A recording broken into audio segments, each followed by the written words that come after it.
Hi, I am Rishabh Chatterjee and you are watching RC Travels Kodaikanal. This is Coaker's Walk. It is a narrow pedestrian path constructed by L.T. Coaker in 1872.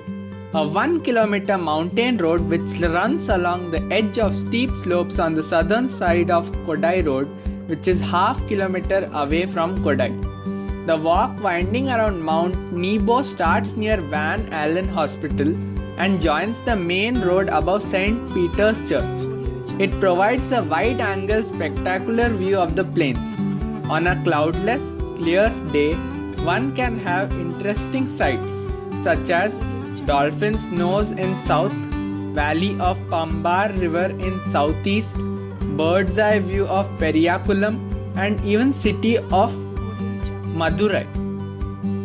The valley views along paved Coaker's Walk are superb when the mist clears.